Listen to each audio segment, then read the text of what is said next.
Olá pessoal, tudo bem com vocês?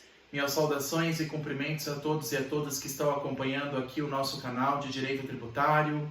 Para quem ainda não me conhece, meu nome é Lucas, sou professor aqui dessa plataforma, deste canal, tanto de Direito Material quanto de Direito Processual Tributário.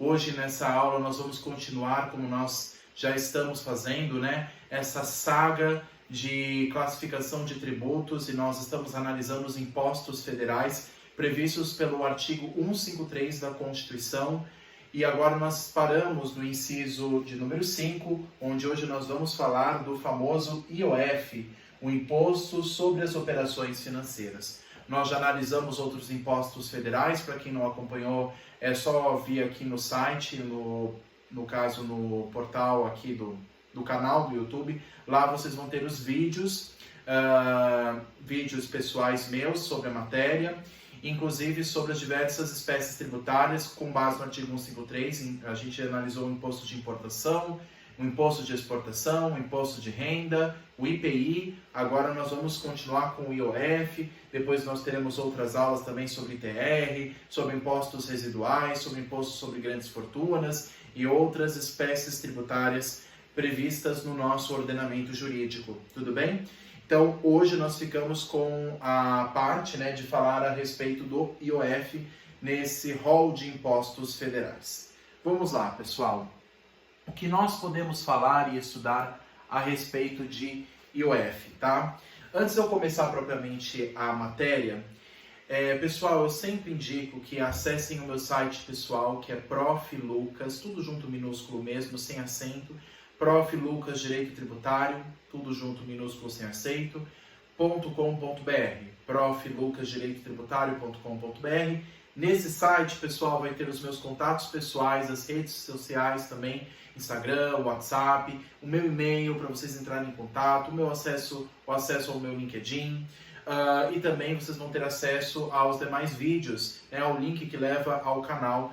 E se vocês tiverem dúvidas sobre as aulas que vocês já estão estudando e quiserem tirar essas dúvidas comigo, me ponham à disposição de vocês. Pode colocar aqui também nos comentários do vídeo ou colocar por e-mail ou por WhatsApp. Lá no meu site tem todas as informações minhas, inclusive meus dados, no caso, as minhas redes sociais, para vocês entrarem em contato.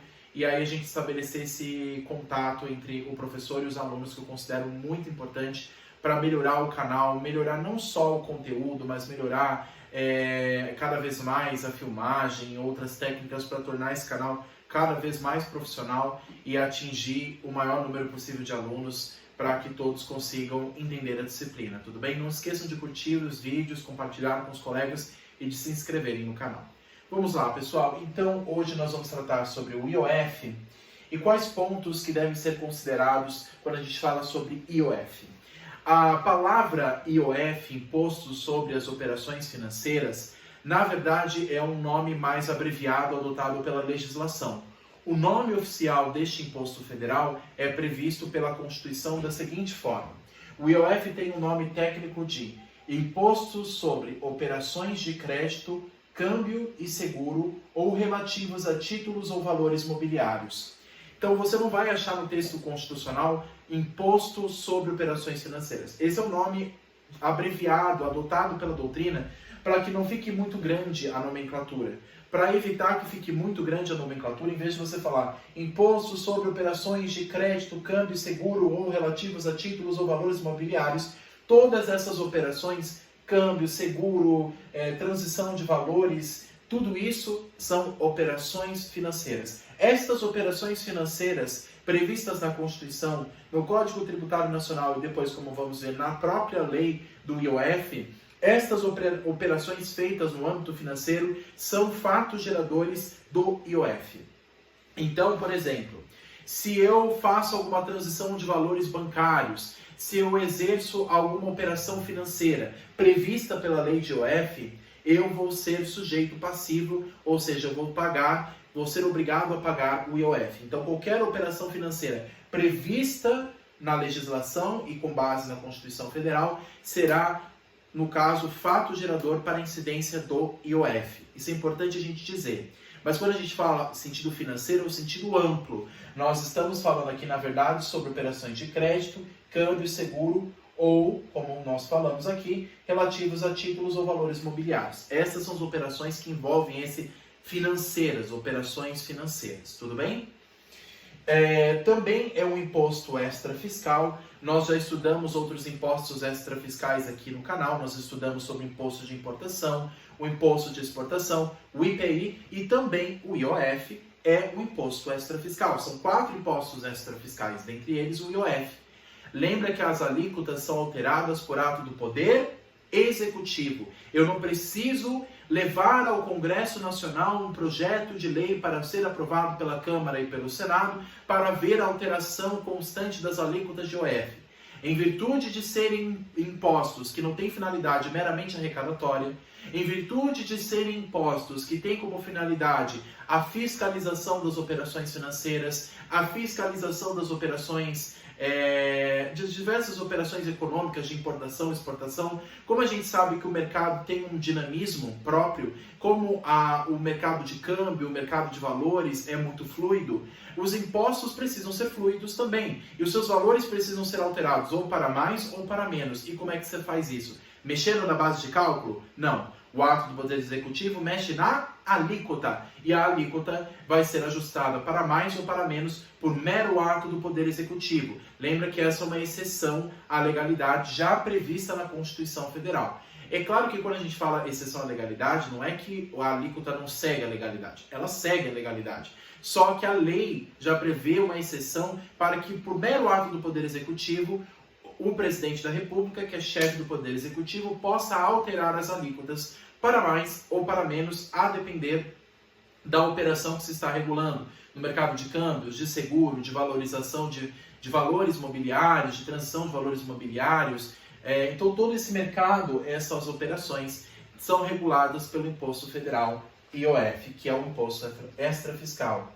E como nós falamos para vocês, não se aplica às duas anterioridades também, além da legalidade, não se aplica às anterioridades também para as alíquotas, né? Então, a alteração de alíquota do IOF não precisa esperar um prazo de 1 ano, então não se aplica a anterioridade anual e nem o mínimo de 90 dias, que é a anterioridade nonagesimal. Então, os princípios da anterioridade anual e nonagesimal não se aplicam para as alíquotas de IOF, porque lembrando que é um imposto extrafiscal, assim da mesma forma, imposto de importação, exportação e IPI. Só esses impostos, gente, que são extrafiscais, é uma exceção da Constituição Federal. Não é a lei que inventou, não é o legislador, não é, por exemplo, um ato do Poder Administrativo meramente. É a Constituição Federal, nosso texto maior, que estabeleceu estas exceções pela característica própria que existe o IOF. Vamos continuar. Pessoal, quando a gente fala de IOF, nós precisamos analisar a Lei Federal 5.143 de 66. Essa lei federal é que disciplina o IOF, as operações de IOF, como é que o IOF é regulado. Lembra que é a lei que vai estabelecer a nossa regra matriz de incidência. Então, toda vez que eu quiser saber a regra matriz de incidência de um determinado imposto, de um determinado tributo, eu preciso ver na lei que o discipline. Pelo princípio da legalidade, é a lei que vai estabelecer a base de cálculo, o sujeito ativo e passivo, o critério material, o critério temporal e assim por diante. O artigo 1º dessa lei, pessoal, de IOF, ele é muito claro ao falar a respeito do que é o fato gerador do IOF. O que ele diz? O imposto sobre operações financeiras incide nas operações de crédito e seguro realizadas por instituições financeiras, no caso os bancos, né, e seguradoras, e tem como fato gerador, no inciso 1, no caso de operações de crédito, a entrada do respectivo valor ou sua colocação à disposição do interessado. Inciso 2, no caso de operações de seguro, o recebimento do prêmio. Então ele traz duas hipóteses aqui de hipóteses de incidência, o que a gente chama, que a lei chama de fato gerador. Então, primeiro, no caso de operações de crédito, a entrada do respectivo valor do crédito ou, no caso, sua colocação à disposição, a sua disponibilidade ao interessado, também é incidência de IOF. E no caso de operações de seguro, o recebimento do prêmio. Quando eu faço uma operação no banco, pessoal, quando eu faço alguma transição de algum valor do banco de uma conta para outra. Não sei se vocês já chegaram a reparar na máquina, aquela máquina do banco ali quando você faz uma transição, não só quando você tira o valor, o dinheiro, mas quando você transfere para alguma outra conta, da conta poupança para a conta corrente, por exemplo. Essas operações financeiras que ocorrem dentro de instituições financeiras, no caso dos bancos, ali vai estar escrito numa fatura a incidência de IOF, o desconto que já vem automático.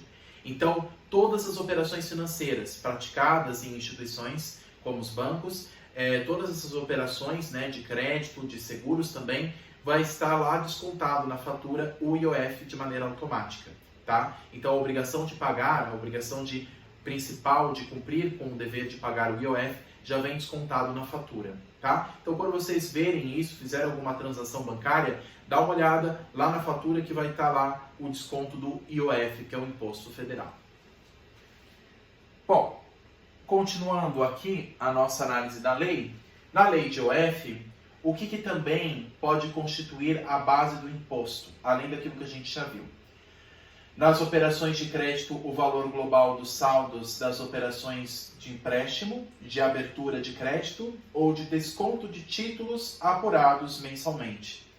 E nas operações de seguro, o valor global dos prêmios recebidos em cada mês. Então veja que nós temos duas aqui possibilidades. Nós temos as operações de crédito e, no caso, as operações de seguro. No caso das operações asseguradoras, né, o valor global dos prêmios recebidos em cada mês. Então, o valor desse seguro que é contratado, esse é a base de cálculo, o valor onde irá incidir, no caso, o IOF.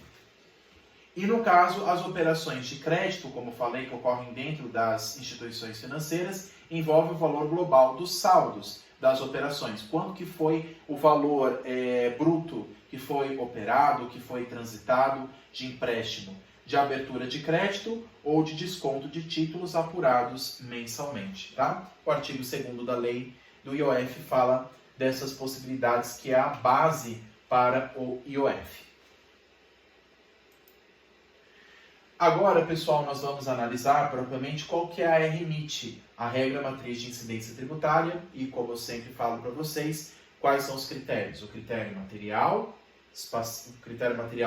entende-se como fato gerador deste imposto, espacial, onde é que eu cobro este imposto, em que lugar, temporal, quando é que se considera a incidência do IOF, pessoal, qual que é o sujeito ativo, quem que cobra, qual que é o sujeito passivo, quem é que é cobrado. No caso, o fisco é quem cobra, o contribuinte é quem é cobrado. E o critério quantitativo, o quanto. A base de cálculo vezes a alíquota. Vamos lá. Quando a gente fala em critério material, a gente também precisa se socorrer do Código Tributário Nacional. Lembra que a lei, na verdade, a lei de cada um dos impostos que vai trazer com mais detalhes o que é a regra matriz de incidência de cada um desses impostos. Mas a Constituição Federal, em conjunto com o CTN, vai trazer as regras gerais para cada um deles. E o artigo 63 do CTN, ele fala o seguinte, que tem como fato gerador do IOF, como nós vimos, as operações de crédito, de câmbio, no caso, a troca de moeda real para uma moeda estrangeira, para o dólar, para o euro, para o ien, esse câmbio também incide IOF, que também é uma operação financeira, de seguro e de operações a títulos mobiliários. E como nós vimos, com base no artigo 1º e 2º da lei do IOF, que é uma lei federal. O montante da obrigação será a base de cálculo do IOF. Realizei uma movimentação financeira de R$10.000. É nesse valor que vai incidir o IOF. É o montante do crédito transitado, como a gente viu no artigo 1º e 2º da lei de IOF, aquele montante que eu transitei nas operações dentro do banco, é nesse valor que vai incidir o meu IOF, o valor bruto da operação realizada. No caso das operações de seguro, será o valor do montante do prêmio, que é o seguro que eu recebo da seguradora, né? Eu faço um contrato de seguro com uma seguradora e o montante que eu receber, esse prêmio, essa garantia, esse seguro, é nesse montante que vai incidir o IOF. E o IOF, gente, é sujeito ao lançamento por homologação. Gente, lembra do lançamento por homologação que a gente já analisou?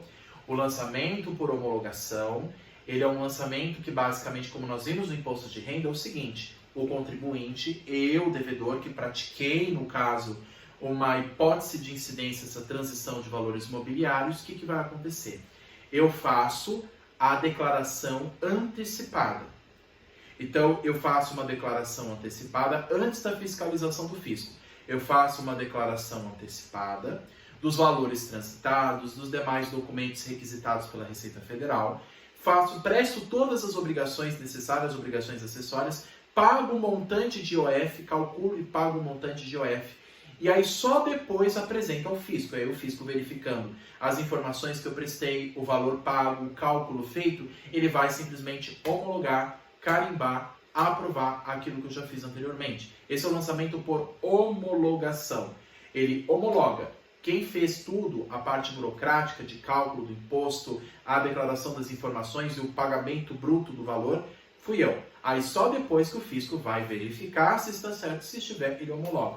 Aí é o lançamento por homologação. Quem está sujeito a esse lançamento? O imposto de renda e, eu, no caso, também o IOF. Lembra que a gente estudou o artigo 150 do CTN? Quando falarem para vocês de lançamento por homologação. A gente vai ter lá na frente uma aula mais específica sobre cada um dos lançamentos. Lançamento por homologação, lançamento por declaração, lançamento de ofício, que lembra que são atos administrativos que constituem o crédito tributário. São atos administrativos que dão origem à obrigação de pagar esse tributo, material de pagar o tributo. E quando a gente fala em lançamento de homologação, por homologação, a gente tem que sempre lembrar do artigo 150 do CTN, que ele diz o seguinte, como vocês podem ver, inclusive, não sei se está aparecendo todo o artigo, porque ele está bem extenso, mas dá uma olhada também no VADMECUM, e aí olha o que ele diz. O lançamento por homologação, que ocorre quando, no caso, aos tributos cuja legislação atribua ao sujeito passivo, contribuinte, o dever de antecipar o pagamento sem prévio exame da autoridade administrativa. Essa parte inicial é muito importante. Então, o lançamento por homologação, que é o lançamento em que incide sobre o imposto de renda e o IOF, que ocorre quando aos tributos cuja legislação atribua ao sujeito passivo, contribuinte, o dever de antecipar o pagamento sem prévio exame da autoridade administrativa competente, no caso a Receita Federal.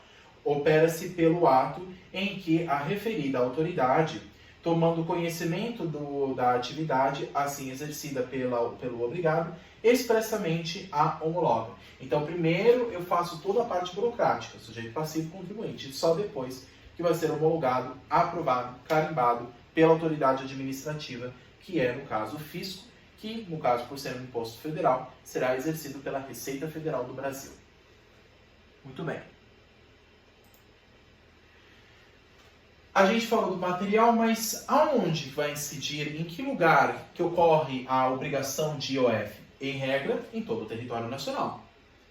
Todo o território nacional, onde estiverem instituições financeiras, mesmo que estrangeiras, então faça uma transição financeira no Banco Santander, que é um banco espanhol, ou no banco do Citibank, que é americano. Não importa, está em território brasileiro, a operação foi feita em território nacional, se é instituição financeira e tem filial no Brasil, é no território nacional que irá incidir IOF.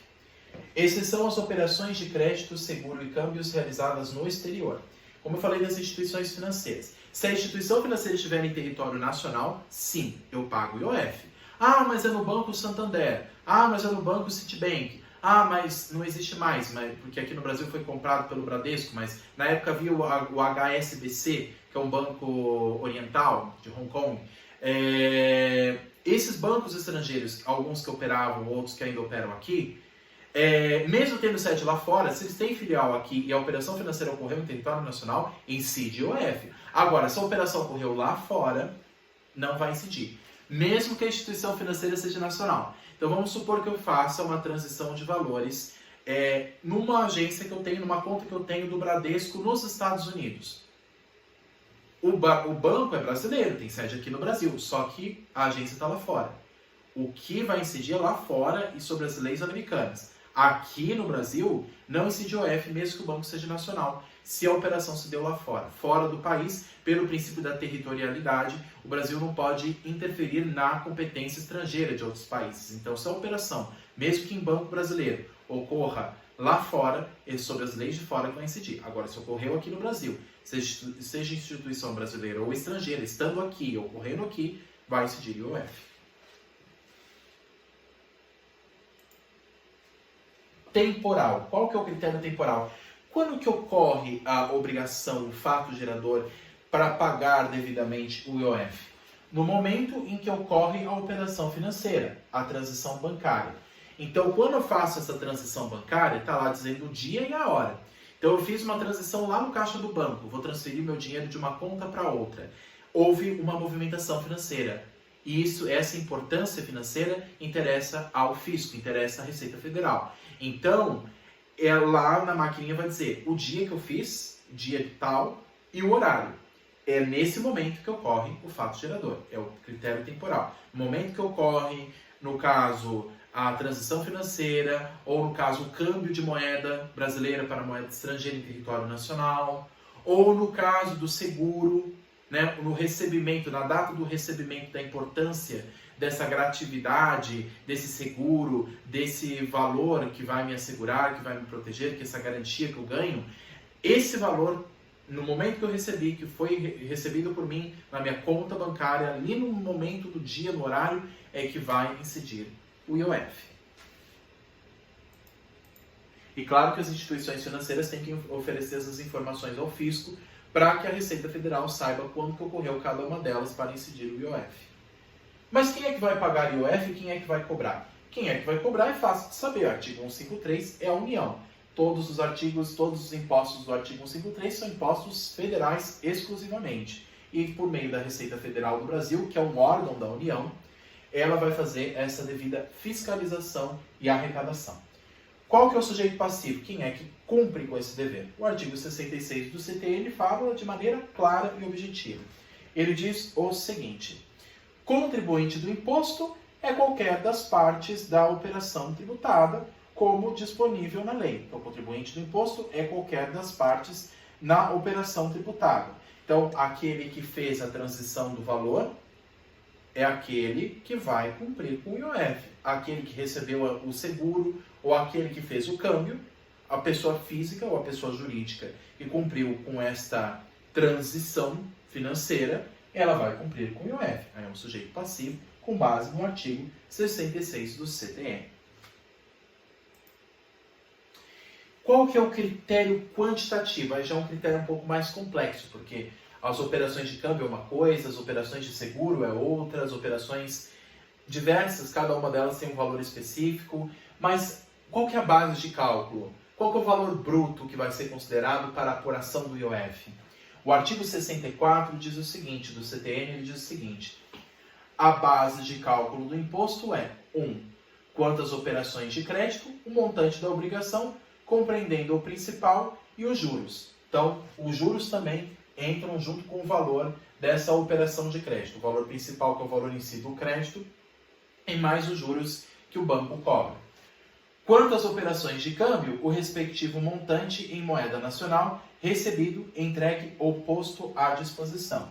Então, se eu mandei para o câmbio 10 mil reais para ser convertido em dólar, é com base na moeda nacional que vai incidir no montante, né, com base em moeda nacional, que vai incidir o IOF. Então, nas operações de câmbio, o montante em moeda nacional. O inciso 3, quantas operações de seguro, o montante do prêmio. O prêmio ou o seguro que eu recebo. Faço um contrato de prestação de serviços com a seguradora, eu pago para ela o serviço e a seguradora me dá uma gratificação, um prêmio. E é no valor desse prêmio que incide o IOF. Quantas operações relativas a títulos e valores mobiliários, aí nós temos o seguinte: na emissão, o valor nominal mais o ágio, se houver; na transmissão, o preço ou o valor nominal, ou o valor da contação, ou o valor da cotação em bolsa, como determinar a lei; e no pagamento ou resgate, o preço. Então, aqui o artigo 64, ele fala claramente, o artigo 64 do CTN, de cada uma dessas bases de cálculo que vão ser consideradas para que sobre elas incida a alíquota do IOF. Artigo 65 do CTN, continuando a nossa análise aqui do CTN também do IOF, tá? O Poder Executivo pode, nas condições e nos limites estabelecidos em lei, como a gente falou, alterar as alíquotas.